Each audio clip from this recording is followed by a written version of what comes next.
Horror कहानियां थी। खून की प्यास पार्ट 2।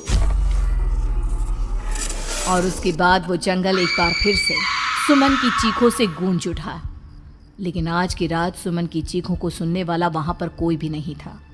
अगर वहां पर कोई मौजूद था तो बस हरिया, जो कि अब एक भेड़िए में बदल चुका था। सुमन के बालों को पकड़कर घसीटते हुए वो जंगल के बीचों बीच एक जगह पर ले जा रहा था। अगली सुबह गांव में। अरे भाई, पता नहीं क्या बात है, अपने गांव का हरिया किसान और उसकी पत्नी सुमन दोनों गायब हैं। दोनों का कोई अता पता नहीं। अरे कैसी बातें कर रहे हो भाई, ये कब हुआ है? अरे पूरे गांव में खबर फैली पड़ी है। कल रात को दोनों खेत की तरफ जा रहे थे, लेकिन लौटकर आए ही नहीं। तो हो सकता है अपने खेत पर होंगे। पूरा गांव ढूंढ कर आया है भाई। जानते हो क्या मिला वहां पर? क्या हुआ भाई? क्या मिला? बताओ हमें, क्या मिला? अरे हरिया की पत्नी सुमन के कपड़े पड़े हुए थे। शरीर का एक एक कपड़ा फटा हुआ झोपड़ी के बाहर पड़ा था, लेकिन दोनों पति पत्नी का कोई पता ठिकाना नहीं था। अरे भाई, लेकिन उसका जो दोस्त है ना रामू किसान, उससे पता करके आते हैं ना।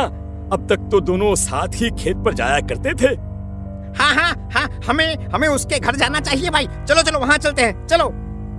वो सारे लोग रामू के घर पर पहुंचते हैं। रामू अपने घर के बाहर बैठकर हुक्का पी रहा था। आज सारे के सारे लोग टोली बनाकर मेरे घर क्यों आ रहे हैं? क्या कोई मर गया क्या भाई? अरे कैसी बातें कर रहे हो? तुम्हारा सबसे अच्छा दोस्त हरिया और उसकी पत्नी गायब है और तुम यहाँ बैठकर हुक्का पिए जा रहे हो हैं? रामू ने अजीब सी नजरों से उन सब गांव वालों की तरफ देखा, जिसकी वजह से वो लोग एक बार के लिए डर गए। गायब है? अरे गायब नहीं है, मुक्ति मिल गई है। उन दोनों को मुक्ति मिली है। इस दुनिया में आकर हर इंसान पाप करता है और उसे उसके पापों के लिए मुक्ति मिलना बहुत जरूरी है। अरे ये कैसी बहकी बातें कर रहे हो भाई, हैं? और इसका चेहरा अजीब सा क्यों लग रहा है? लगता है दोस्त के मरने का गम बैठ गया है। पागल हो गया है शायद ये पागल। ये बात सुनते ही रामू चीख कर जोर से चिल्लाते हुए कहता है, पागल मैं नहीं हूँ, पागल तुम सब हो। और ये शैतानी जंगल अब तुम में से किसी को नहीं छोड़ने वाला, सबको खा जाएगा। याद रखना मेरी बात। शैतानी जंगल? कैसा शैतानी जंगल? लगता है रामू पागल हो चुका है। हमें यहाँ से चलना चाहिए भाई। चलो। तभी रामू की पत्नी बाहर आती है।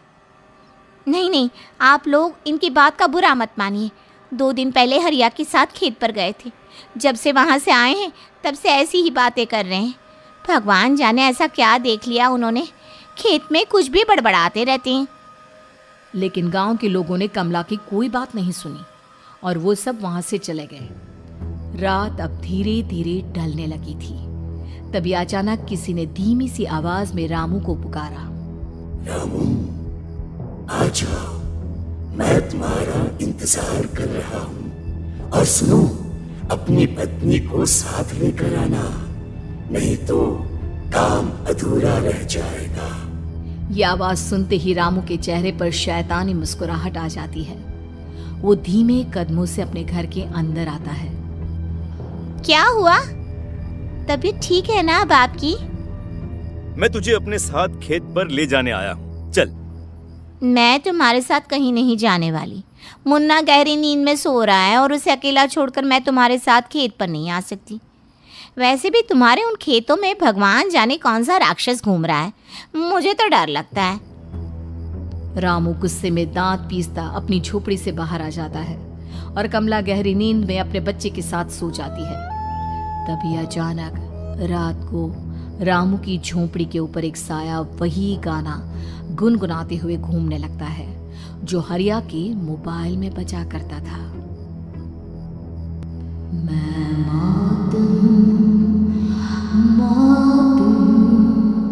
मौत जो पसरी है चारों ओर, जो आएगी कहीं से भी निगल जाएगी सबको।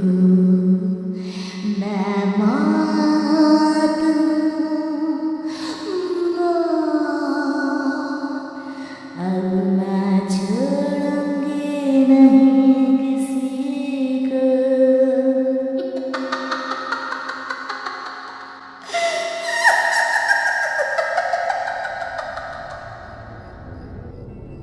ये आवाज सुनकर रामू की पत्नी कमला की आंख खुलती है और वो देखती है कि उसका मुन्ना अपनी जगह से गायब था। कमला चीखते हुए बाहर दौड़ कर आती है। वहां पर उसने देखा कि रामू ने अपने बच्चे को झोपड़ी के बाहर एक पेड़ से उल्टा लटकाया हुआ था और उसका बच्चा चीख चीख कर रो रहा था। वहीं दूसरी तरफ एक साया बच्चे के ठीक नीचे आग जलाकर उसके चारों तरफ हैवानों की तरफ नाच रहा था। छोड़ दो मेरे बच्चे को। अरे क्या कर रहे हो तुम? शर्म नहीं आती तुम्हें अपने ही बच्चे को इस तरह मौत के हवाले करते हुए? अपना बच्चा? किसने कहा ये मेरा बच्चा है? अरे ये तो उस रामू की औलाद है, इस गांव के किसान रामू की, और मेरी दुश्मनी इस गांव के हर इंसान के साथ है। क्या? कैसी बात कर रहे हो तुम? और ये औरत कौन है? ये मेरे बच्चे को खा जाएगी। तभी अचानक से उस साया ने एक बेहद खतरनाक दिखने वाली औरत का रूप ले लिया और उसकी आंखों से आग निकल रही थी। सही पहचाना तूने, मैं तेरे बच्चे को खा जाऊंगी। अगर तू अपनी इस हैवान पति रामू के साथ जंगल नहीं आई तो मैं तेरे बच्चे को खा जाऊंगी। लेकिन क्यों? आखिर क्या चाहती हो तुम मुझसे? मुझे जंगल क्यों ले जाना चाहती हो? औरत बुरी तरह से ठहाके मार मार कर जोर जोर से हंसने लगी और साथ में रामू भी। ये तो तुझे वहाँ चलने के बाद ही पता चलेगा ना। अगर तू नहीं आई तो थोड़ी देर में तेरा ये बच्चा आग में जलकर मर जाएगा। चल जल्दी। नहीं, मेरे बच्चे को छोड़ दो। तुम जहाँ कहोगे मैं तुम्हारे साथ चलने के लिए तैयार हूँ।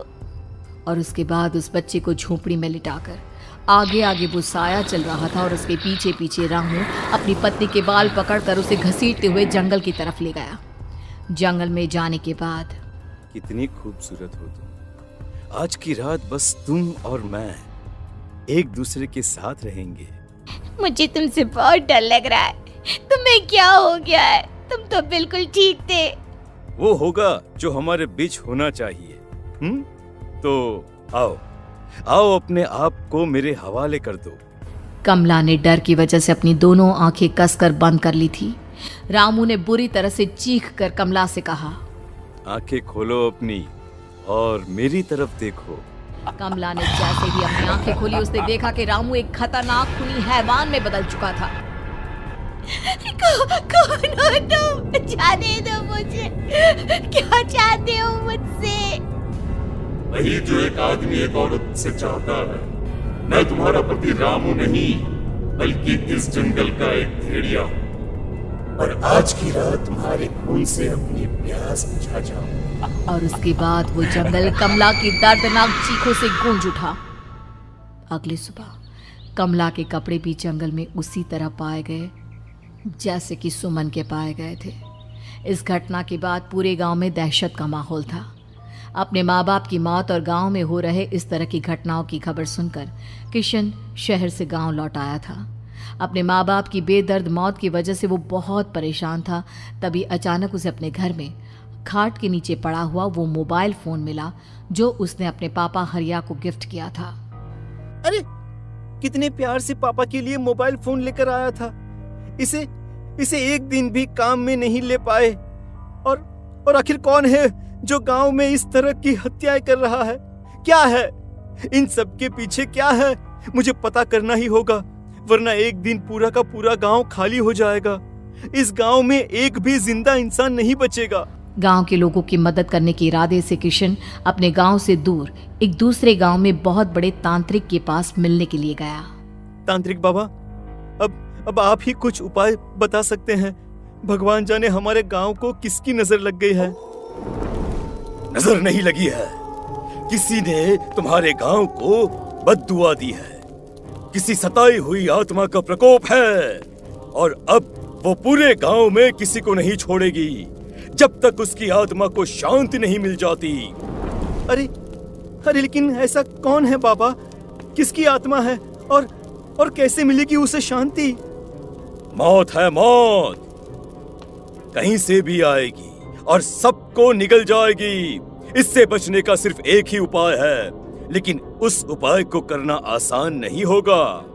जो भी उस उपाय को करने की कोशिश करेगा उसकी जान जा सकती है।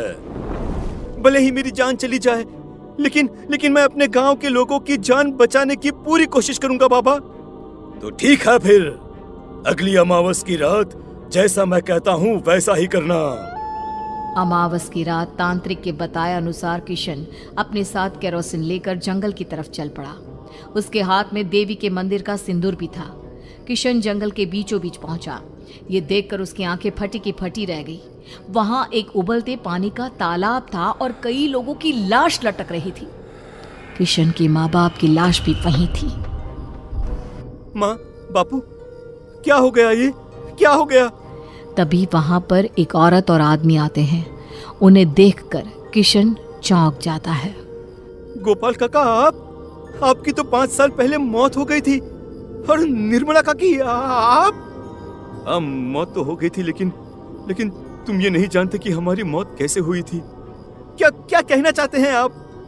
कुछ नहीं, बस ये जान लो कि अब इस गांव में कोई जिंदा नहीं बचेगा। लेकिन क्यों काकी?